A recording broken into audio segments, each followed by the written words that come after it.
Hello, my friends. The situation on the front lines is catastrophic. The Russians are advancing again. Now, let's move on to the fact that with each passing day, more details emerge about the end of this war. The future US Special Representative for the War in Ukraine, Kellogg, approves of the Biden administration's actions regarding our country. The more the Biden administration does for Ukraine, the more opportunities the elected president will have to do what he intends to do. Another point from the interview. After Zelensky's conversation with Trump, it's now time to end the war. He considers this war global due to the involvement of Russia, the Chinese, North Koreans, Iranians, and other nations. Regarding Ukraine's acceptance into NATO, he says Trump has no intention of revealing all his plans. According to him, Trump takes his campaign promise to end the war very seriously, as he stated, to stop the killings. And the fact that Trump is serious about ending this war is evident. We're already seeing movement on this issue, so we just have to wait for Trump's inauguration for more concrete decisions to be made. And now let's turn to the Pokrovsk direction, where the situation is rapidly deteriorating. Last night, reports began to emerge that the Russians are already advancing toward the village of Shevchenko. The fact that this is happening is a disaster for Pokrovsk. This is a crucial settlement that still somewhat covers the approaches to Pokrovsk. Here is what the soldiers are reporting. The Russians have entered the outermost houses in the village of Shevchenko. Fighting is ongoing. For now, we can only confirm the presence of some troops in certain houses. This is not yet a breakthrough or anything like that, but it doesn't make the situation any easier.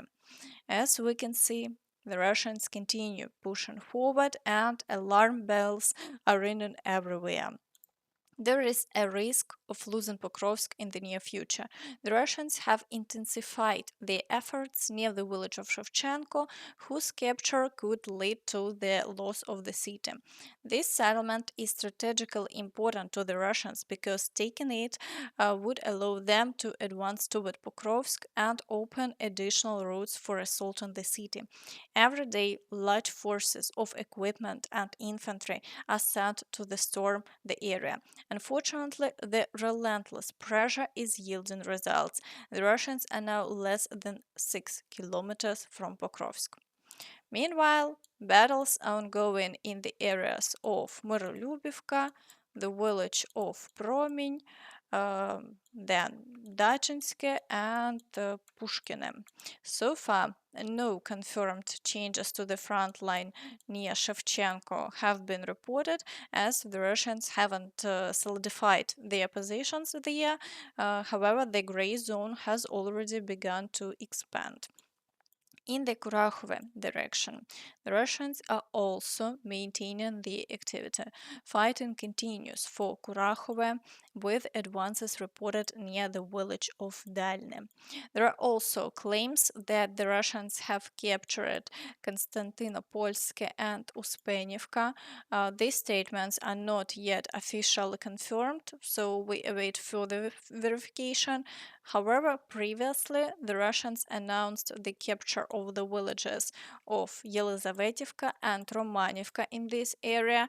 It seems this section of the front may indeed gradually be fallen under Russian control, as holding the defense here, surrounded on two sides by the Russians, is extremely challenging. In the direction of Velyka Novosilka, the situation is also gradually worsening. In addition to recent advances by the Russians, report emerged last evening that they have captured Blahodatne. The Russians managed to push through and take control of Blahodatne. The Russians raised their flag and advanced further north, where they cleared the outskirts of the village. Currently, the Russians are preparing to assault two villages, Storozheve and Neskuchne. To the north of Velyka Novosilka, our forces cleared the settlement of Novy Komar, eliminating all remaining Russians. Overall, the fight continues and we are waiting for the developments. In the Zaporizhzhia direction, the Russians are assaulting Novoandriivka and Novodanylivka and attempting breakthroughs from Robotyne through the fields. The situation remains challenging, but for now, the Ukrainian forces are successfully repelling all attacks, keeping the front line stable. In the Kherson direction, the Russians continue their assaults on the islands. Official reports confirm that the Russians have concentrated significant resources and numerous boats to push toward the right bank. Whether they succeed remains to be seen, but for now, the Ukrainian forces are successfully repelling all attacks, keeping the front line unchanged over the past day. Now, moving to the Toretsk direction, the situation remains challenging. The Russians continue their efforts to capture Toretsk itself and are attempting to encircle Zabalka. They are advancing in the Nalipivka area, but no new changes have been reported in the past day. However, the gray zone is gradually expanding, so further deterioration in this sector may be imminent. In the Chasiv Yar direction, the Russians continue the assaults on the city while advancing toward the village of Stupochki and across the fields to Bila. So far, there have been no changes to the front line over the past day, but the number of Shalin incidents in this area remains high. In the Siversk direction, the Russians' activity has decreased again, with shelling reported but no offensive actions. The situation remains unchanged for the past day. In the Kreminna direction, the Russians are assaulting Terny and Yampolivka along with continuous shelling. However, there have been no changes in this area for over a month, with the Ukrainian forces successfully repelling all attacks. In the Borova direction, the Russians are attacking Lozova and Persotravneve, but the situation remains stable. Further south, battles are ongoing for Rakivka with advances toward Novoandriivka, but here too the front line holds steady. In the Kupiansk direction, the Russians continue the assaults on Kolesnikivka. As reported by Ukrainian forces yesterday, there was an attempt to break through to Kupiansk. A video showing the destruction of Russian equipment has already surfaced online, indicating that the advance was halted. No new assaults have been recorded, and the situation remains unchanged over the past day. In the Kharkiv direction, activity has intensified. The Russians are assaulting the village of Kozacha Lopan and battles are ongoing near the village of Hlyboke. Shelling continues unabated, but no new advances have been made.